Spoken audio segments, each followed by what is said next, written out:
ਅੱਜ ਦੀ ਕਹਾਣੀ ਤੁਹਾਡੇ ਰੂਬਰੂ ਕਰਨ ਲੱਗੇ ਆ। ਇਹ ਨਹੀਂ ਹੋਣਾ ਸਾਥੋਂ। ਅਸ਼ਵਨੀ ਬਾਗੜੀਆ ਉਹਨਾਂ ਦੀ ਲਿਖੀ ਹੋਈ ਕਹਾਣੀ ਹੈ। ਇਹ ਨਹੀਂ ਹੋਣਾ ਸਾਥੋਂ। ਕੀ ਨਹੀਂ ਹੋਣਾ ਸਾਥੋਂ, ਇਹ ਕਹਾਣੀ 'ਚ ਅੱਗੇ ਚੱਲ ਕੇ ਤੁਹਾਨੂੰ ਪਤਾ ਲੱਗੂਗਾ।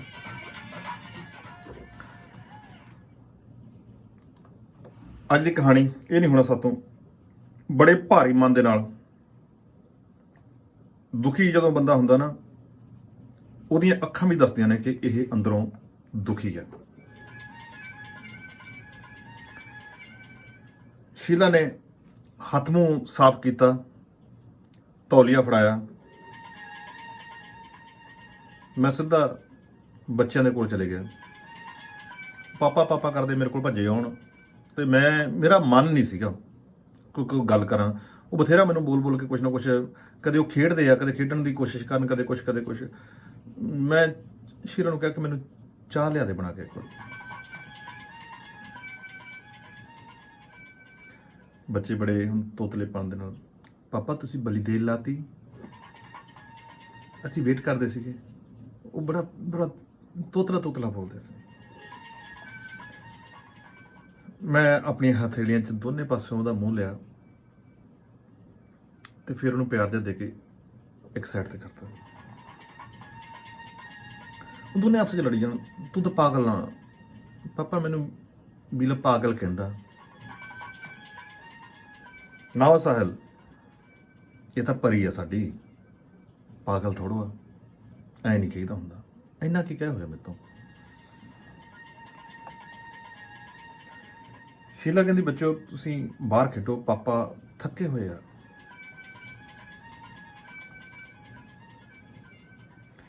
ਦਿਲ ਦਰਿਆ ਸਮੁੰਦਰੋਂ ਡੂੰਘੇ, ਕੌਣ ਦਿਲਾਂ ਦੀਆਂ ਜਾਣੇ।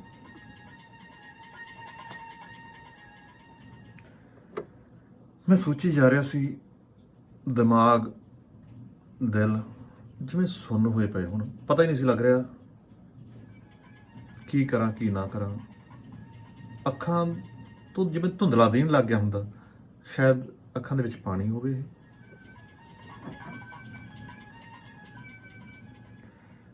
ਮੈਨੂੰ ਅੱਗ ਦੀਆਂ ਲਾਟਾਂ ਮੱਚਦੀਆਂ ਨਜ਼ਰ ਆ ਰਹੀਆਂ ਸੀ, ਬੈਣ ਪੈਂਦੇ ਨਜ਼ਰ ਆ ਰਹੇ ਸੀ, ਕੰਨਾਂ ਦੇ ਵਿੱਚ ਆਵਾਜ਼ਾਂ ਪੈ ਰਹੀਆਂ ਸੀ, ਬੱਚਿਆਂ ਦਾ ਰੋਣਾ ਨਜ਼ਰ ਆ ਰਿਹਾ ਸੀ। ਸਮਝ ਹੀ ਨਹੀਂ ਸੀ ਆ ਰਿਹਾ। ਪੀਲੇ ਪਏ ਹੋਏ ਚਿਹਰੇ ਆ ਜਿਹੜੇ, ਉਹ ਮੇਰੀ ਅੱਖਾਂ ਦੇ ਮੂਹਰੇ ਆ ਰਹੇ ਸੀ। ਸ਼ਮਸ਼ਾਨ ਤੋਂ ਵਾਪਸ ਆਇਆ ਸੀ। ਮੌਤ ਵੇਖ ਕੇ ਕੀ ਇੱਕ ਹੰਢਾ ਕੇ ਹੀ ਵਾਪਸ ਆਇਆ ਸੀ।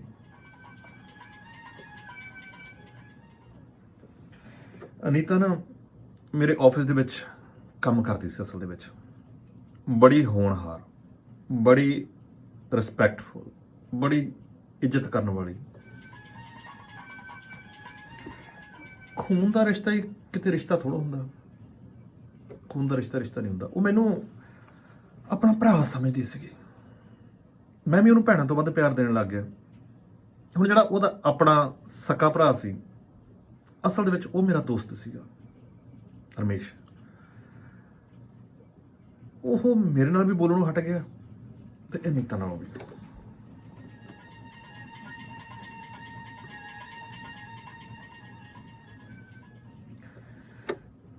ਮੇਰੇ ਨਾਲੋਂ ਉਹ ਸ਼ਾਇਦ ਅਨੀਤਾ ਕਰਕੇ ਹੀ ਰਿਸ਼ਤਾ ਤੋੜ ਗਿਆ ਸੀਗਾ, ਕਿਉਂਕਿ ਉਹਦੇ ਮਾਪਿਓ ਅਨੀਤਾ ਦੇ ਇਹਦੇ ਕੋਲ ਰਹਿੰਦੇ ਸੀ, ਆਪਣੇ ਜਾਣੀ ਕਿ ਬੇਟੀ ਕੋਲ ਰਹਿੰਦੇ ਸੀ, ਅਨੀਤਾ ਦੇ ਭਰਾ ਕੋਲ ਰਹਿੰਦੇ ਸੀ। ਹੁਣ ਉਹ ਥੋੜਾ ਮੋਟਾ ਖਿੱਚ-ਪਿੱਚ ਹੁੰਦੀ ਰਹਿੰਦੀ ਹੈ ਘਰ ਦੇ ਵਿੱਚ। ਲੜਾਈ ਝਗੜਾ ਕਰਨ ਤੋਂ ਬਾਅਦ ਇੱਕ ਦਿਨ ਇਹੋ ਜਿਹਾ ਆਇਆ ਕਿ ਉਹਨੇ ਸਾਫ਼ ਹੀ ਲਫ਼ਜ਼ਾਂ 'ਚ ਕਹਿਤਾ ਕਿ ਤੁਸੀਂ ਜਾਓ ਜਿੱਥੇ ਜਾਣਾ, ਇੱਥੋਂ ਚਲੇ ਜਾਓ। ਐਵੇਂ ਤੁਹਾਡੇ ਕਾਰਨ, ਤੁਹਾਡੀਆਂ ਗੱਲਾਂ ਕਰਕੇ ਸਾਡੇ ਹਸਬੈਂਡ ਵਾਈਫ ਦੇ ਵਿੱਚ ਲੜਾਈ ਹੁੰਦੀ ਹੈ। ਮੈਂ ਨਹੀਂ ਚਾਹੁੰਦਾ ਕਿ ਸਾਡਾ ਜਲੂਸ ਲੋਕ ਦੇਖਣ। ਪਲੀਜ਼ ਤੁਸੀਂ ਜਾਓ।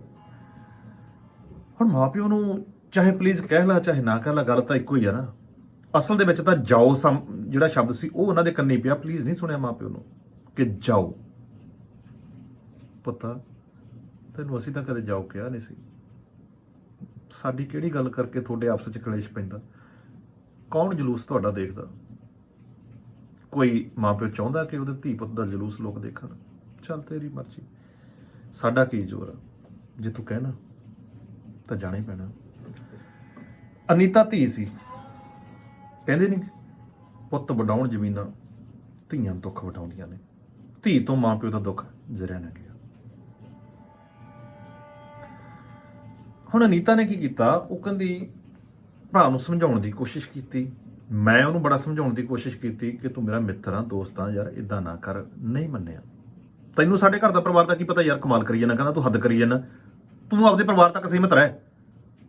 ਨਾਲੇ ਤੂੰ ਬੜਾ ਸਜਰਾ ਭਰਾ ਬਣਿਆ ਹੋਇਆ ਹੁਣ ਮੇਰੀ ਭੈਣ ਦਾ। ਤੂੰ ਸਾਰੀ ਉਹ ਤੇਰੀ, ਮੈਂ ਤੈਨੂੰ ਦੱਸਦੀ, ਉਹ ਤੇਰੀ ਸ਼ਹਿ ਤੇ ਬੋਲਦੀ ਜਿੰਨਾ ਬੋਲਦੀ ਆ। ਉਹ ਤਾਂ ਕਦੇ ਮੇਰੇ ਮੂਹਰੇ ਯਾਰ ਕਿਉਂ ਨਹੀਂ ਸੀ ਕਰਦੀ। ਮੈਨੂੰ ਵੀ ਮਾੜਾ ਸਮਝਣ ਲੱਗ ਗਿਆ। ਹੁਣ ਅਨੀਤਾ ਨੂੰ ਕੌੜਾ ਘੁੱਟ ਭਰਨਾ ਪਿਆ। ਉਹਨੇ ਭਰਾ ਤੋਂ ਆਪਦਾ ਹਿੱਸਾ ਮੰਗ ਲਿਆ ਜਾਇਦਾਦ ਚੋਂ। ਕਹਿੰਦੀ ਮੇਰਾ ਜਾਇਦਾਦ 'ਚ ਜੋ ਹਿੱਸਾ ਬਣਦਾ, ਜੋ ਪ੍ਰਾਪਰਟੀ ਹਿੱਸਾ ਬਣਦਾ ਮਾਂ ਪਿਓ ਦਾ, ਮੈਨੂੰ ਦਿਓ ਜੀ। ਉਹ ਹਿੱਸਾ ਲੈ ਕੇ ਉਸੇ ਹਿੱਸੇ ਨੂੰ ਉਹਨੇ ਮਾਂ ਪਿਓ ਨੂੰ ਦੇਤਾ ਕਿ ਤੁਹਾਡੇ ਜਦੋਂ ਤੁਸੀਂ ਬਜ਼ੁਰਗ ਹੋਏ ਹੋ, ਹੁਣ ਤੁਹਾਡੀ ਜਿਹੜਾ ਜਿਹਨੇ ਲਾਠੀ ਬਣਨਾ ਸੀ ਉਹਨੇ ਤਾਂ ਤੁਹਾਨੂੰ ਘਰੋਂ ਕਹਿਤਾ ਕਿ ਪਲੀਜ਼ ਜਾਓ। ਤੁਸੀਂ ਤਾਂ ਸਾਰੇ ਹੱਥ ਵਢਾ ਬੈਠੇ ਸੀ, ਪਰ ਤੁਸੀਂ, ਮੈਂ ਹਿੱਸਾ ਜਿਹੜਾ ਲਿਆ, ਮੈਨੂੰ ਕੋਈ ਹਿੱਸਾ ਨਹੀਂ ਚਾਹੀਦਾ। ਇਹ ਹਿੱਸਾ ਮੈਂ ਤੁਹਾਡੇ ਲਈ ਲਿਆ ਤਾਂ ਕਿ ਤੁਹਾਡਾ ਬੁਢਾਪਾ ਜਿਹੜਾ ਉਹ ਚੰਗਾ ਗੁਜ਼ਰ ਸਕੇ। ਹੁਣ ਇਸ ਗੱਲ ਦਾ ਰਮੇਸ਼ ਨੂੰ ਗੁੱਸਾ ਸੀ ਕਿ ਭੈਣ ਮੇਰੀ ਤਾਂ ਚੂੰ ਨਹੀਂ ਸੀ ਕਰਦੀ ਮੇਰੇ ਮੂਹਰੇ, ਤੇ ਤੂੰ ਉਹਨੂੰ ਭੜਕਾਇਆ ਹੋਣਾ, ਤੂੰ ਉਹਨੂੰ ਸਿਖਾਇਆ ਹੋਣਾ, ਇਸ ਕਰਕੇ ਉਹਨੇ ਆ ਹਿੱਸਾ ਮੰਗ ਕੇ ਆ ਬੇਬੇ ਬਾਪੂ ਨੂੰ ਦਿੱਤਾ। ਉਹ ਮੇਰੇ ਨਾਲ ਬੋਲਣੋਂ ਹਟ ਗਿਆ ਤੇ ਅਨੀਤਾ ਨਾਲ ਵੀ।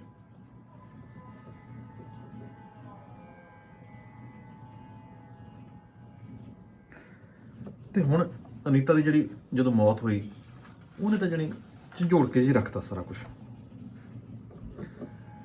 ਹੁਣ ਮੇਰੇ ਘਰ ਵਾਲੀ ਮੈਨੂੰ ਪੁੱਛਦੀ ਹੈ ਕਿ ਆਹ ਚਾਹ ਪੀ ਲਓ। ਚਾਹ ਨੂੰ ਕਿੱਥੇ ਜੀ ਕਰਦਾ ਨਾਲ ਤੁਹਾਡੇ ਕੰਮ ਕਰਨ ਵਾਲਾ ਜਦੋਂ ਤੁਹਾਡੀ ਅੱਖਾਂ ਦੇ ਸਾਹਮਣੇ ਚਲੇ ਜਾਂਦਾ।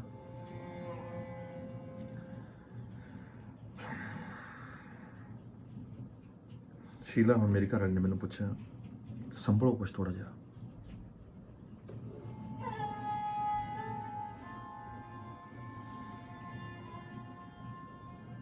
ਬੱਚੇ ਸੰਭਲੇ ਉਹਦੇ ਕੁਛ, ਕਿਉਂਕਿ 2 ਬੱਚੇ ਸੀ ਅਨੀਤਾ ਦੇ ਛੋਟੇ ਛੋਟੇ। ਮੈਨੂੰ ਪੁੱਛਦੀ ਹੈ ਮੇਰੀ ਘਰ ਵਾਲੀ ਕਿ ਉਹਦੇ ਬੱਚੇ ਸੰਭਲੇ ਕੁਛ। ਇੰਨੀ ਛੇਤੀ ਕਿੱਥੇ ਸੰਭਲਦੇ ਆ? ਇੰਨੀ ਛੇਤੀ ਤਾਂ ਸਾਥੋਂ ਨਹੀਂ ਸੰਭਲਿਆ ਜਾਂਦਾ, ਤੇ ਬੱਚਿਆਂ ਤੋਂ ਕਿੱਥੇ ਸੰਭਲਿਆ ਜਾਣਾ।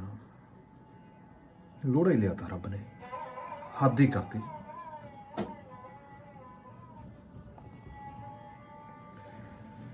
ਅਨੀਤਾ ਕਿੰਨੀ ਛੇਤੀ ਹੈ ਤੋਂ ਸੀ ਤੱਕ ਦਾ ਸਫ਼ਰ ਤੈਅ ਕਰ ਗਈ। ਪਹਿਲਾਂ ਹੈ ਸੀ, ਅਨੀਤਾ ਆਹ ਕੰਮ ਕਰਦੀ ਹੈ, ਅਨੀਤਾ ਆਹ ਕੰਮ ਕਰਦੀ ਸੀ, ਹੈ ਤੋਂ ਸੀ ਤੱਕ ਦਾ ਸਫ਼ਰ ਬੜੀ ਛੇਤੀ ਤੈਅ ਕੀਤਾ।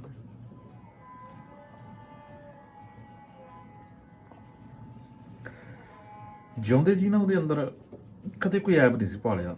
ਉਹ ਤਾਂ ਲੋਕਾਂ ਦੇ ਦੁੱਖ ਸੁਣਦੀ ਸੀ, ਉਹ ਤਾਂ ਮਲਮਲ ਲਾਉਂਦੀ ਸੀ, ਸਰਕਾਰੀ ਜੌਬ ਕਰਦੀ ਸੀ। ਤੇ ਜੇ ਨਾਲ ਦੇ ਨੇ ਵੀ ਕਹਿਣਾ ਤੂੰ ਲੱਗਦੀ ਨਹੀਂ, ਤੇਰੇ ਤਾਂ ਆਕੜੀ ਹੈ ਨਹੀਂ, ਤੇਰੇ ਦਬਕਾ ਹੈ ਨਹੀਂ ਸਰਕਾਰੀ ਵਾਲਾ, ਉਹਨੇ ਕਹਿਣਾ ਮੈਨੂੰ ਚੰਗਾ ਨਹੀਂ ਲੱਗਦਾ ਕਿ ਮੈਂ ਗਰੀਬਾਂ ਦਾ ਲਹੂ ਪੀਵਾਂ, ਮੈਂ ਕਿਸੇ ਨੂੰ ਤੰਗ ਕਰਾਂ। ਭੱਜ ਭੱਜ ਕੇ ਕੰਮ ਕਰਨਾ ਉਹਨੇ, ਹਰ ਇੱਕ ਉਸ ਇਨਸਾਨ ਦਾ ਕੰਮ ਕਰਕੇ। ਉਹ ਕਹਿੰਦੀ ਮੈਨੂੰ ਸ਼ਾਂਤੀ ਮਿਲਦੀ ਆ ਜਿਹਦੀ ਕਿਸੇ ਤੱਕ ਕੋਈ ਪਹੁੰਚ ਨਹੀਂ, ਮੈਂ ਉਹਦਾ ਕੰਮ ਕਰਦੀ ਤੇ ਮੈਨੂੰ ਮੇਰੇ ਦਿਲ ਨੂੰ ਸਕੂਨ ਮਿਲਦਾ। ਸੋ ਉਹਦੇ 'ਚ ਮਤਲਬ ਮੜਕੀ ਹੈ ਨਹੀਂ ਸੀ ਸਰਕਾਰੀ ਵਾਲੀ। ਇੰਨੀ ਚੰਗੀ, ਪਰ ਇੰਨੀ ਚੰਗੀ ਹੋਣ ਦੇ ਬਾਵਜੂਦ ਵੀ ਰੱਬ ਨੇ ਉਹਨੂੰ ਇੰਨੀ ਛੇਤੀ ਸੱਦ ਲਿਆ।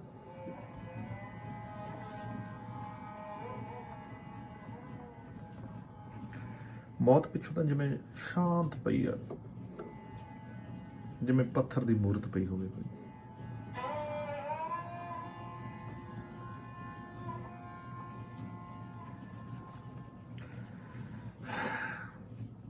ਉਹ ਤਾਂ ਹਰ ਇੱਕ ਦਾ ਦੁੱਖ ਵੰਡਾਉਣ ਵਾਲੀ ਸੀ, ਪਰ ਉਹਦਾ ਦੁੱਖ ਹੁਣ ਕਿਵੇਂ ਵੰਡਾਈਏ?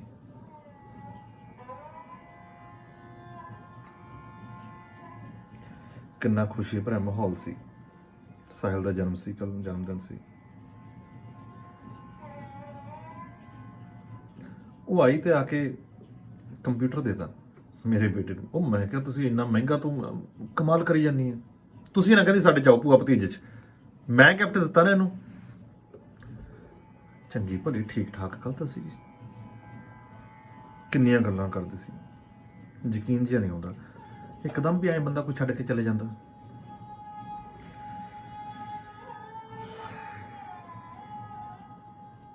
ਵੈਸੇ ਉਹ ਮੈਡੀਕਲ ਦੀ ਛੁੱਟੀ ਤੇ ਸੀ। ਕਹਿੰਦੇ ਸੀ ਕਿ ਕੁਛ ਬਿਮਾਰ ਨਹੀਂ ਕਹਿੰਦੀ ਵੀਰੇ ਐਵੇਂ ਮਰੀ ਜਾਂਦੇ ਬਿਮਾਰ ਮੈਂ ਤਾਂ ਠੀਕ ਆ ਐਵੇਂ ਮੈਨੂੰ ਕਹੀ ਜਾਂਦੇ ਆ ਘਰੇ ਵੀ ਤੂੰ ਘਰੇ ਰਹਿ ਜਾਈ ਨਾ ਕੰਮ ਤੇ ਆ ਨਾ ਕਰੀ ਉਹ ਨਾ ਕਰੀ ਮੈਂ ਠੀਕ ਠਾਕ ਆ ਮੈਨੂੰ ਘਰੇ ਰਹਿਣ ਦੀ ਕੀ ਲੋੜ ਅੱਜ ਵੀ ਤਾਂ ਮੈਂ ਬਰਥਡੇ ਤੇ ਆਈ ਹੋਈ ਆ ਦੇਖ ਮੈਂ ਗਿਫਟ ਵੀ ਲੈਣ ਗਈ ਸੀ ਇਹਨਾਂ ਨੂੰ ਵੀ ਥੋੜਾ ਜਿਹਾ ਸਮਝਾ ਵੀ ਐਵੇਂ ਐਵੇਂ ਨਾ ਜ਼ੋਰ ਲਾਇਆ ਕਰਨ।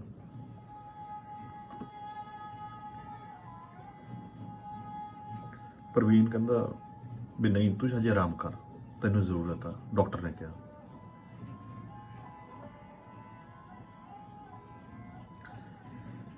ਪ੍ਰਵੀਨ ਨੇ ਕਿਹਾ ਕਿ ਅਨੀਤਾ ਠੀਕ ਨਹੀਂ। ਮੈਂ ਭੱਜਿਆ ਅੱਧੇ ਕੁ ਘੰਟੇ ਦੇ ਵਿੱਚ ਉਹਨਾਂ ਦੇ ਘਰ ਪਹੁੰਚ ਗਿਆ।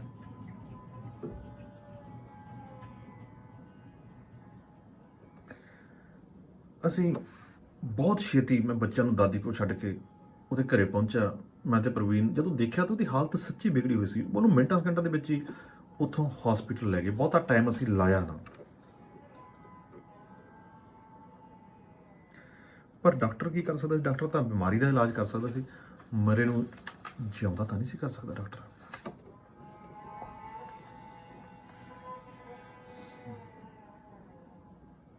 ਬੱਚੇ ਵਿੱਕੀ ਤੇ ਨੀਰੂ ਦੋ ਬੱਚੇ ਸੀਗੇ। ਵਿੱਕੀ ਹਜੇ 10 ਕੁ ਸਾਲਾਂ ਦਾ ਸੀ, ਨੀਰੂ 13 ਕੁ ਸਾਲਾਂ ਦੀ ਹੋਣੀ, ਛੋਟੇ ਛੋਟੇ। ਪ੍ਰਵੀਨ ਬੜਾ ਭੋਲਾ ਭਾਲਾ ਸੀ। ਉਹਨਾਂ ਦੇ ਘਰ ਵਾਲਾ ਅਨੀਤਾ ਦੇ ਬੱਚਿਆਂ ਦਾ ਡੈਡ ਸਾਊ ਸੁਭਾਅ। ਹੁਣ 10 ਸਾਲ ਦਾ ਤੇ 13 ਸਾਲ ਦੀ ਬੱਚੀ ਉਹਨਾਂ ਨੂੰ ਛੱਡ ਕੇ ਉਹਨਾਂ ਦੀ ਮਾਂ ਦਾ ਤੁਰ ਜਾਣਾ ਬੱਚਿਆਂ ਦਾ ਸੰਭਲਣਾ ਤਾਂ ਸੱਚੀ ਔਖਾ ਹੀ ਹੈ।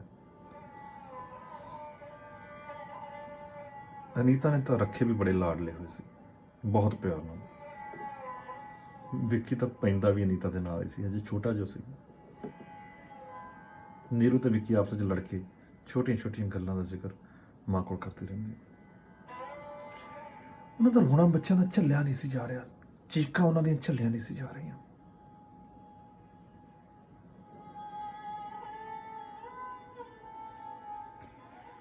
ਵਿੱਕੀ ਤਾਂ ਸਾਰੀ ਰਾਤ ਮਾਂ ਦਾ ਹੱਥ ਫੜ ਕੇ ਉਹਦੇ ਕੋਲ ਬੈਠਾ ਰਿਹਾ। ਭੌਰ ਤਾਂ ਉਡਾਰੀ ਮਾਰ ਚੁੱਕਿਆ ਸੀ, ਸਰੀਰ ਪਿਆ ਸੀ, ਪਰ ਉਹ ਉਹਦਾ ਹੀ ਹੱਥ ਫੜ ਕੇ ਉਹਦੇ ਕੋਲ ਬੈਠਾ ਰਿਹਾ। ਸਾਰੀ ਰਾਤ ਨਹੀਂ ਸੁੱਤਾ। ਮੈਂ ਪਰੇ ਲਿਜਾਣ ਦੀ ਉਹਨੂੰ ਕੋਸ਼ਿਸ਼ ਕੀਤੀ ਥੋੜੇ ਟਾਈਮ ਲਈ, ਹੱਥ ਫੜ ਕੇ ਕਿ ਬੇਟੇ ਇੱਧਰ ਆ ਜਾ, ਆ ਕੇ ਸੌਂ ਜਾ। ਨਹੀਂ, ਮੈਂ ਤਾਂ ਮੰਮਾ ਦੇ ਕੋਲ ਹੀ ਰਹਿਣਾ, ਮੈਂ ਮੰਮਾ ਨਾਲ ਹੀ ਪੈਂਦਾ ਹੁੰਦਾ, ਤੁਹਾਨੂੰ ਪਤਾ ਹੀ ਨਹੀਂ ਮਾਮਾ ਜੀ, ਮੈਂ ਤਾਂ ਮੰਮਾ ਦੇ ਨਾਲ ਹੀ ਸੌਣਾ। ਕੋਈ ਗੱਲ ਨਹੀਂ, ਮੈਂ ਇੱਥੇ ਬੈਠ ਜਾਊਂਗਾ। ਉੱਥੇ ਮੈਂ ਕਿਵੇਂ ਸੌਂਗਾ ਇਕੱਲਾ? ਮੈਂ ਤਾਂ ਮੰਮਾ ਤੋਂ ਬਿਨਾਂ ਸੌਂਦਾ ਹੀ ਨਹੀਂ ਕਦੇ।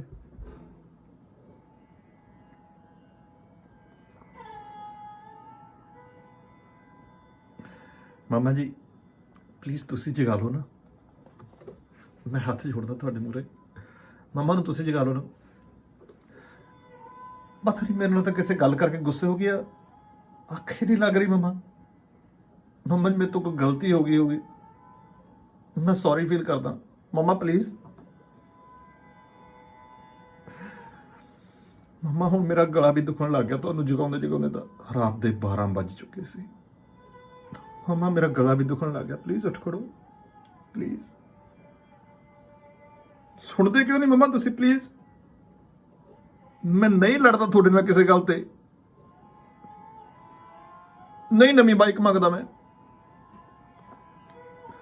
ਜਦ ਮੈਂ ਕਿਸੇ ਚੀਜ਼ ਲਈ ਨਹੀਂ ਤੰਗ ਕਰਦਾ ਤੁਹਾਨੂੰ। ਅੱਜ ਤੋਂ ਬਾਅਦ ਮੈਂ ਸੱਚੀ ਕੰਨ ਫੜੀ ਬੈਠਾ, ਹੱਥ ਛੱਡ ਕੇ ਆਪਣੇ ਕੰਨ ਫੜੇ। ਮੰਮਾ ਅੱਜ ਤੋਂ ਬਾਅਦ ਮੈਂ ਕਿਸੇ ਚੀਜ਼ ਲਈ ਤੁਹਾਡੇ ਨਾਲ ਜਿੱਦ ਨਹੀਂ ਕਰਦਾ, ਨਹੀਂ ਜਿੱਦ ਕਰਦਾ, ਪਲੀਜ਼ ਉੱਠ ਖੜੋ। ਪਰ ਪਲੀਜ਼ ਮੇਰੇ ਨਾਲ ਆਏ ਨਾ ਕਰੋ ਮਾਮਾ, ਮੈਨੂੰ ਤੁਹਾਡੇ ਤੋਂ ਬਿਨਾਂ ਨੀਂਦ ਨਹੀਂ ਆਉਂਦੀ। ਉਹ ਇੱਕਦਮ ਮਾਂ ਦੇ ਉੱਪਰ ਲਿਫਟ ਗਿਆ, ਮਸਾਂ ਲਾ ਕੇ ਪਰੇ ਕੀਤਾ ਉਹਨੂੰ। ਉਹਦੀਆਂ ਲੇਲੜੀਆਂ ਸੁਣ ਕੇ ਤਾਂ ਸਾਰਿਆਂ ਨੂੰ ਸੱਚੀ ਦੰਦਲਾਂ ਪੈ ਰਹੀਆਂ ਸੀਗੀਆਂ ਵੀ ਕੀ ਬੱਚੇ ਨੂੰ ਸਮਝਾਇਆ ਜਾਵੇ, 10 ਸਾਲ ਦਾ ਤਾਂ ਹੈਗਾ ਅਜੇ ਛੋਟਾ। ਕਦੇ ਨੀਰੂ ਵਿੱਕੀ ਕੋਲ ਆਉਂਦੀ, ਕਦੇ ਆਪ ਰੋਣ ਲੱਗ ਜਾਂਦੀ। 13 ਕੁ ਸਾਲਾਂ ਦੀ ਸੀ ਉਹ ਵੀ। ਸਾਰੀਆਂ ਜ਼ਿੰਮੇਵਾਰੀਆਂ ਘਰ ਦੀਆਂ ਅਨੀਤਾ ਨੇ ਸੰਭਾਲੀਆਂ ਹੋਈਆਂ ਸੀ।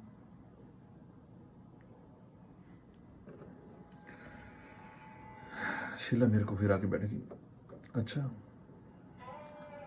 ਇਕੱਠ ਤਾਂ ਬਹੁਤ ਹੋਊਗਾ, ਇਕੱਠ ਤਾਂ ਹੋਣਾ ਹੀ ਸੀ ਭਲੀ ਲੋਕੇ। ਮੇਰੇ ਘਰ ਵਾਲੀ ਮੈਨੂੰ ਪੁੱਛਦੀ ਆ ਵੀ ਤੁਸੀਂ ਉੱਥੋਂ ਸੰਸਕਾਰ ਤੋਂ ਆਏ ਹੋ, ਇਕੱਠ ਤਾਂ ਬਹੁਤ, ਇਕੱਠ ਤਾਂ ਭਲੀ ਲੋਕੇ ਹੋਣਾ ਹੀ ਸੀ।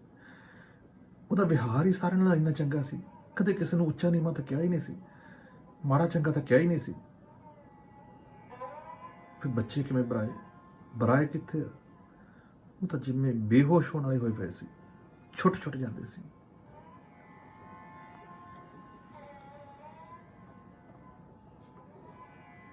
ਸੱਚੀ ਸ਼ੀਲਾ ਇੱਕ ਮਾਂ ਦਾ ਦਰਦ ਸਮਝ ਸਕਦੀ ਸੀ। ਕਹਿੰਦੀ ਬੱਚਿਆਂ ਦਾ ਤਾਂ ਸੱਚੀ ਮਾਂ ਤੋਂ ਬਿਨਾਂ ਬਹੁਤ ਔਖਾ, ਛੋਟੀ ਬੜੀ ਉਮਰ। ਕੁਛ ਨਾ ਪੁੱਛ, ਨਾ ਪੁੱਛ। ਜਦੋਂ ਨਾ ਉਹਦੇ ਲਈ ਕੱਪੜੇ, ਤਾਂ ਇਹਦਾ ਭਰਾ ਸ਼ੀਲਾ ਦਾ ਜਿਹੜਾ ਸੀਗਾ ਰੁੱਸਿਆ ਹੋਇਆ ਸੀਗਾ, ਕਹਿੰਦਾ ਪੇਕਿਆਂ ਦੇ ਵੱਲੋਂ ਹੁੰਦੇ ਆ ਸੂਟ, ਤੈਨੂੰ ਪਤਾ। ਉਦੋਂ ਜਵਾਕਾਂ ਨੇ ਕਹਿ ਤਾ, ਡੈਡ ਮਾਮਾ ਨੂੰ ਕਹਿ ਦਿਓ ਕਿ ਉਹ ਸੂਟ ਨਹੀਂ ਅਸੀਂ ਪਾਉਣਾ ਮੰਮਾ ਦੇ। ਤੁਹਾਡੀ ਮੈਰਿਜ ਐਨੀਵਰਸਰੀ ਲਈ ਜਿਹੜੀ ਨਾ ਨਵੀਂ ਡਰੈਸ ਸੀ, ਥੋੜੇ ਦਿਨਾਂ ਬਾਅਦ ਉਹਨਾਂ ਦੀ ਮੈਰਿਜ ਐਨੀਵਰਸਰੀ ਸੀ, ਜਿਹੜੀ ਨਵੀਂ ਡਰੈਸ ਡੈਡ ਲੈ ਕੇ ਰੱਖੀ ਸੀ ਨਾ, ਉਹ ਪਾਉਣੀ ਹੈ। ਨੀਰੂ ਆਪਣੀ ਉਮਰ ਤੋਂ ਵੱਧ ਸਿਆਣੀ ਲੱਗ ਰਹੀ ਸੀ। ਉਹਦੀ ਮੰਮਾ ਨੂੰ ਜਿਵੇਂ ਸੱਜ ਵਿਆਹੀ ਹੁੰਦੀ ਹੈ, ਜਿਹੜੀ ਡਰੈਸ ਮੈਰਿਜ ਐਨੀਵਰਸਰੀ ਲਈ ਖਰੀਦੀ ਸੀ ਉਹ ਪਹਿਨਾਏਗੀ, ਮਾਮੇ ਤੋਂ ਨਹੀਂ ਲਈ।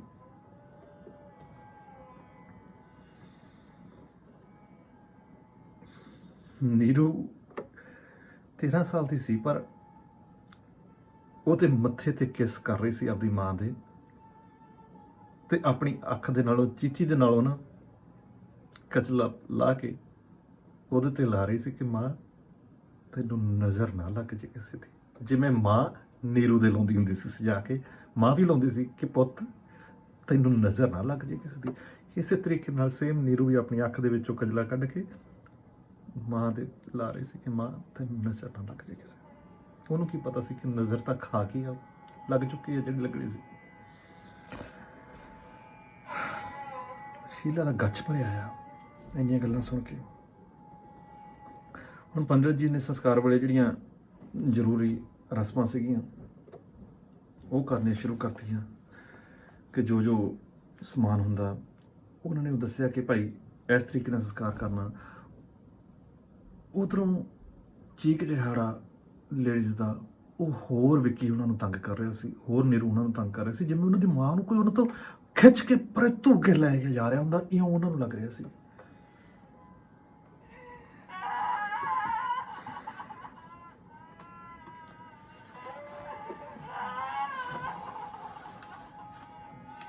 ਨਹੀਂ ਸੀ ਬਰਦਾਸ਼ਤ ਹੋ ਰਿਹਾ।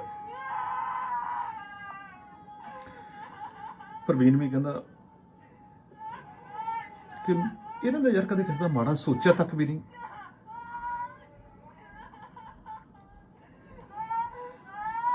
ਪ੍ਰਵੀਨ ਨਾ ਕਹਿੰਦੇ ਰਿਸ਼ਤੇਦਾਰਾਂ ਦੀ ਜਿਹੜੀ ਰੋਟੀ ਬਾਅਦ 'ਚ ਹੁੰਦੀ ਆ ਉਹ ਵੀ ਪੇਕਿਆਂ ਦੇ ਵੱਲੋਂ ਨਹੀਂ ਜਾਣ ਦੇਣੀ। ਤੇ ਰਮੇਸ਼ ਨੇ ਆਪਦੇ ਮਾਂ ਪਿਓ ਨੂੰ ਜਦੋਂ ਕਰਤਾ ਸੀ ਤੇ ਹੁਣ ਉਹ ਕਿਹੜੇ ਹੱਕ ਨਾਲ ਆਇਆ। ਅੱਛਾ ਤੁਹਾਨੂੰ ਇੱਕ ਹੋਰ ਦੱਸਾਂਗਾ, ਅਨੀਤਾ ਨਾ ਰੱਖੜੀ ਤੇ ਆਪਦੇ ਭਰਾ ਦੀ ਫੋਟੋ ਤੇ ਰੱਖੜੀ ਬੰਨ੍ਹ ਦਿੰਦੀ ਸੀ, ਤੇ ਜਾਂ ਮੇਰੇ ਰੱਖੜੀ ਬੰਨ੍ਹ ਦਿੰਦੀ ਸੀ। ਮੈਂ ਉਹਨੂੰ ਪੁੱਛਿਆ ਕਿ ਤੂੰ ਫੋਟੋ ਤੇ ਰੱਖੜੀ ਕਾਹਤੋਂ ਬੰਨ੍ਹਦੀ ਆ? ਕਹਿੰਦੀ ਪਤਾ ਨਹੀਂ, ਮੇਰੇ ਮਨ ਨੂੰ ਤਸੱਲੀ ਹੋ ਜਾਂਦੀ ਹੈ, ਮੇਰਾ ਭਰਾ ਵਾ, ਮੈਂ ਆਪਦੇ ਭਰਾ ਦੀ ਰੱਖੜੀ ਬੰਨ੍ਹਦੀ ਨਹੀਂ। ਮੇਰੇ ਨਾਲ ਬੋਲਦਾ ਠੀਕ ਹੈ, ਪਰ ਮੈਂ ਫਿਰ ਵੀ ਪ੍ਰਮਾਤਮਾ ਅੱਗੇ ਸੁੱਖਾਂ ਮੰਗਦੀ ਹਾਂ, ਉਹ ਜਿੱਥੇ ਵੀ ਹੈ ਤੰਦਰੁਸਤ ਰਹੇ। ਮੈਨੂੰ ਇਹ ਦੁੱਖ ਨਹੀਂ ਕਿ ਮੇਰਾ ਭਰਾ ਮੇਰੇ ਨਾਲ ਬੋਲਦਾ ਨਹੀਂ, ਮੈਨੂੰ ਇਹ ਦੁੱਖ ਆ ਕਿ ਮੇਰੇ ਮਾਂ ਪਿਓ ਨੇ ਆਪਦਾ ਪੁੱਤ ਖਵਾ ਲਿਆ ਉਹਨਾਂ ਦੇ ਕੋਲੋਂ। ਉਹਨਾਂ ਨੂੰ ਉਹਨੇ ਜਦੋਂ ਬਾਹਰ ਕੱਢਤਾ, ਚਲ ਮੇਰੇ ਨਾਲ ਨਹੀਂ ਬੋਲਦਾ, ਨਾ ਬੋਲੇ, ਸੁਖੀ ਵਸੇ, ਪਰ ਮੇਰੇ ਮਾਂ ਪਿਓ ਨੇ ਪੁੱਤ ਗਵਾ ਲਿਆ। ਮੈਨੂੰ ਤਾਂ ਭਰਾ ਦੇ ਰੂਪ 'ਚ ਤੂੰ ਮਿਲ ਗਿਆ ਨਾ। ਤੇ ਮੈਂ ਉਸੇ ਦਿਨ ਉਹਨੂੰ ਉਹਦੇ ਸਿਰ ਤੇ ਹੱਥ ਰੱਖ ਕੇ ਕਹਿੰਦਾ ਸੀ, ਤੇ ਲੈ ਤੇਰੇ ਮਾਂ ਪਿਓ ਨੂੰ ਵੀ ਉਹਨਾਂ ਦਾ ਪੁੱਤ ਮਿਲ ਗਿਆ, ਅੱਜ ਤੋਂ ਮੈਂ ਉਹਨਾਂ ਦਾ ਪੁੱਤ ਬਣ ਕੇ ਉਹਨਾਂ ਦੇ ਨਾਲ ਰਹੂੰਗਾ, ਵਿਚਰੂੰਗਾ। ਉਹਦਾ ਗੱਚ ਭਰਿਆ ਸੀ ਉਸ ਵੇਲੇ।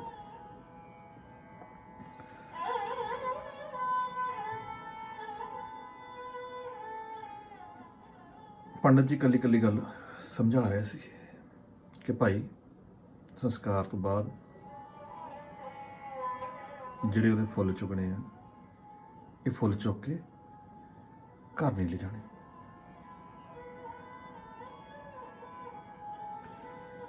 ਇਹ ਮਾਂ ਜਦੋਂ ਜਾਂਦੀ ਆ ਉਹ ਤਾਂ ਫਿਰ ਬੱਚੇ ਸੀ, ਇਹ ਤਾਂ ਵੱਡੇ ਵੱਡਿਆਂ ਨੂੰ ਬਰਦਾਸ਼ਤ ਕਰਨਾ ਔਖਾ ਹੋ ਜਾਂਦਾ। ਕਹਿੰਦੇ ਜਿੱਥੇ ਰੱਬ ਆਪ ਨਹੀਂ ਜਾ ਸਕਦਾ ਉੱਥੇ ਮਾਂ ਨੂੰ ਭੇਜ ਦਿੰਦਾ ਹੈਲਪ ਕਰਨ ਲਈ। ਮਾਂ ਸ਼ਬਦ ਕਿੱਡਾ ਵੱਡਾ।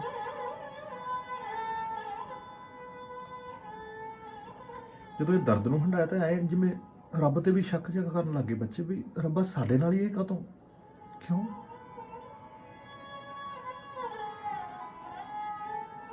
ਪਰ ਡਾਢੇ ਦੀਆਂ ਉਹ ਜਾਣੇ, ਉਹਦਾ ਭਾਣਾ ਤਾਂ ਮਿੱਠਾ ਕਰਕੇ ਮੰਨਣਾ ਪੈਣਾ। ਮਾਸੂਮ ਤੇ ਮਲੂਕ ਦੀਆਂ ਜਿੰਦਾਂ ਠੰਡੀ ਛਾਂ ਉਹਨਾਂ ਤੋਂ ਖੋਲੀ। ਉਹਨਾਂ ਨੂੰ ਇਹ ਲੱਗ ਰਿਹਾ ਸੀ ਜੇ ਰੱਬ ਸਭ ਦਾ ਪਾਲਣਹਾਰ ਕਹਾਉਂਦਾ ਤਾਂ ਫਿਰ ਆਹ ਅਨਰਥ ਕਾਹਤੋਂ ਕਰਦਾ ਵਾ? ਕੀ ਕਸੂਰ ਆ ਉਹਨਾਂ ਮਾਸੂਮ ਵੋਟਾਂ ਦਾ? ਪਿਛਲੇ ਜਨਮਾਂ ਦਾ ਕਰਮਾਂ ਦਾ ਫਲ ਕਿਹਾ ਜਾਂਦਾ ਇਹਨੂੰ। ਕਰਮ ਤਾਂ ਫਿਰ ਸਰੀਰ ਨਾਲ ਜੁੜੇ ਹੁੰਦੇ ਆ, ਤੇ ਹੁਣ ਤਾਂ ਫਿਰ ਇਹ ਨਵਾਂ ਸਰੀਰ ਮਿਲਿਆ ਸੀਗਾ ਜੇ ਪਿਛਲੇ ਜਨਮਾਂ ਦਾ ਕਰਮਾਂ ਦਾ ਸੀਗਾ। ਐਨੀਵੇਜ਼ ਉਹ ਦੇਖਣ ਵਾਲਾ ਸੀਨ ਹੈ ਨਹੀਂ ਸੀ ਉੱਥੇ। ਨਾ ਕਿਸੇ ਦੇ ਮੱਥੇ ਵੱਟ ਪਾਇਆ ਸੀ, ਨਾ ਕਦੇ ਕਿਸੇ ਦਾ ਮਾੜਾ ਸੋਚਿਆ ਸੀਗਾ।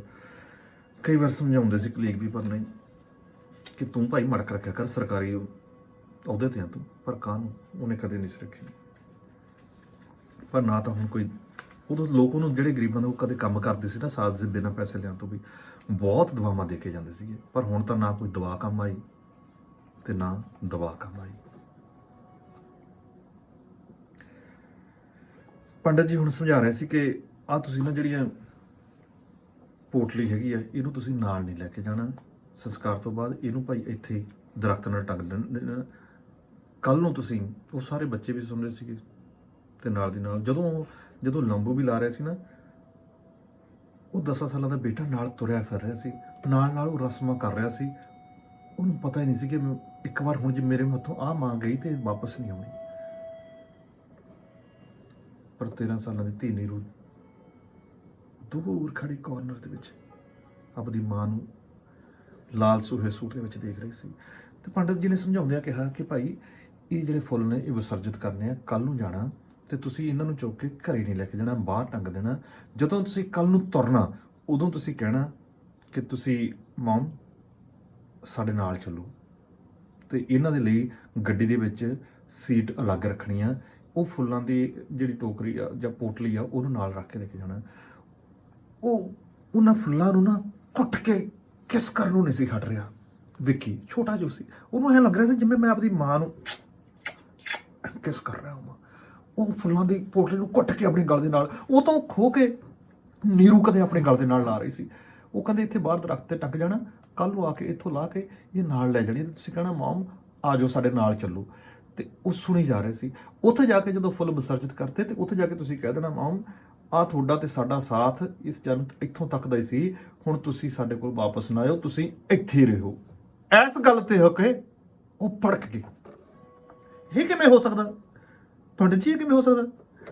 ਅਸੀਂ ਸਾਡੀ ਮਾਂ ਉਹ, ਅਸੀਂ ਆਪਣੀ ਮਾਂ ਨੂੰ ਕਹਿ ਦਈਏ ਕਿ ਮਾਂ ਤੁਸੀਂ ਸਾਡੇ ਨਾਲ ਤਾਂ ਚੱਲੋ ਤੇ ਤੁਸੀਂ ਇੱਥੇ ਹੀ ਰਹਿਣਾ, ਸਾਡੇ ਘਰ ਵਾਪਸ ਨਾ ਆਇਓ। ਕਿਉਂ? ਜੇ ਉਹਨੇ ਮਾਂ ਨੇ ਸਾਡੀ ਨੇ ਇਹ ਗਲਤੀ ਕਰ ਲਈ ਕਿ ਸਾਡੇ ਜਾਣ ਤੋਂ ਪਹਿਲਾਂ ਆਪ ਤੁਰ ਗਈ ਸਾਨੂੰ ਇੱਥੋਂ ਛੱਡ ਕੇ, ਤੇ ਅਸੀਂ ਉਹਨੂੰ ਐਡੀ ਵੱਡੀ ਸਜ਼ਾ ਤਾਂ ਨਹੀਂ ਦੇ ਸਕਦੇ ਕਿ ਮਮ ਤੁਸੀਂ ਸਾਡੇ ਘਰ ਹੀ ਨਹੀਂ ਵੜ ਸਕਦੇ। ਅਸੀਂ 100 ਵਾਰ ਗਲਤੀਆਂ ਕਰਦੇ ਸੀ, ਸਾਨੂੰ ਤਾਂ ਸਾਡੀ ਮਾਂ ਨੇ ਕਦੇ ਪੰਡਿਤ ਜੀ ਬਾਹਰ ਕੱਢਿਆ ਨਹੀਂ ਸੀ, ਕਦੇ ਨਹੀਂ ਸੀ ਕੱਢਿਆ। ਉਹਨੇ ਝਿੜਕਾ ਮਾਰਦੀ ਸੀ, ਫਿਰ ਪਿਆਰ ਨਾਲ ਗੱਲ ਲਾਉਂਦੀ ਸੀ। ਅਸੀਂ ਆਪਣੀ ਮਾਂ ਨੂੰ ਬਾਹਰ ਕੱਢ ਕੇ ਕਹਿ ਦਈਏ ਕਿ ਮਾਂ ਬਾਏ, ਬਹੁਤ ਸਾਥ ਨਿਭਾਲਿਆ, ਹੁਣ ਤੂੰ ਇੱਥੇ ਰਹੀ। ਪੰਡਿਤ ਜੀ ਨੇ ਸਮਝਾਉਣ ਦੀ ਕੋਸ਼ਿਸ਼ ਕੀਤੀ, ਲੋਕਾਂ ਨੇ ਸਮਝਾਉਣ ਦੀ ਕੋਸ਼ਿਸ਼ ਕੀਤੀ, ਪੁੱਤ ਉਹ ਨਹੀਂ, ਇਹ ਰੀਤ ਰਿਵਾਜ ਚੱਲੇ ਆ ਰਹੇ ਆ, ਆਤਮਾ ਨਹੀਂ ਭਟਕਦੀ ਰਹਿੰਦੀ ਆ। ਨਾਲੇ ਤਾਂ ਕਹਿੰਦੇ ਤੁਸੀਂ ਆਤਮਾ ਸਰੀਰ ਦੇ ਵਿੱਚੋਂ ਨਿਕਲ ਜਾਂਦੀ ਆ। ਜੇ ਆਤਮਾ ਨਿਕਲ ਜਾਂਦੀ ਹੈ ਤੇ ਅੱਛਾ, ਮੈਂ ਉਹਨੂੰ ਪੁੱਛਿਆ ਕਿ ਤੁਸੀਂ ਵਿਅਕਤ ਕੀ ਕਰਨਾ ਚਾਹੁੰਦੇ ਹੋ? ਕਹਿੰਦੇ ਅਸੀਂ ਜਿਹੜੇ ਉਹਦੇ ਰਾਖ ਆ ਉਹਨੂੰ ਪਿੱਛੇ ਜਿਹੜੀ ਆਪਣੀ ਲੌਨ ਆ ਉਹਦੇ ਵਿੱਚ ਖੰਡਾਵਾਂਗੇ, ਉਹ 'ਚ ਅਸੀਂ ਫੁੱਲ ਲਾਵਾਂਗੇ, ਉਹਨਾਂ ਫੁੱਲਾਂ ਦੇ ਵਿੱਚੋਂ ਸਾਨੂੰ ਸਾਡੀ ਮਾਂ ਦੀ ਸੁਗੰਧੀ ਆਇਆ ਕਰੂਗੀ, ਅਸੀਂ ਸਮੈਲ ਲਿਆ ਕਰਾਂਗੇ, ਅਸੀਂ ਬੈਠਿਆ ਕਰਾਂਗੇ। ਤੇ ਜਿਹੜੇ ਆਹ ਫੁੱਲ ਨੇ ਦੂਸਰੇ ਉਹਦੇ ਹੱਡੀਆਂ ਨੂੰ ਧੋ ਕੇ ਅਸੀਂ ਆਪਣੇ ਜਿਹੜਾ ਘਰ 'ਚ ਮੰਦਿਰ ਬਣਾਇਆ ਉੱਥੇ ਰੱਖਾਂਗੇ। ਜਦੋਂ ਸਾਨੂੰ ਮਾਂ ਦੀ ਮਹਿਸੂਸ ਹੋਇਆ ਕਰੂ ਘੱਟ, ਅਸੀਂ ਉੱਥੇ ਜਾ ਕੇ ਬੈਠ ਕੇ ਉਹਦੇ ਨਾਲ ਗੱਲਾਂ ਕਰਿਆ ਕਰਾਂਗੇ, ਅਸੀਂ ਉੱਥੇ ਬੈਠਿਆ ਕਰਾਂਗੇ।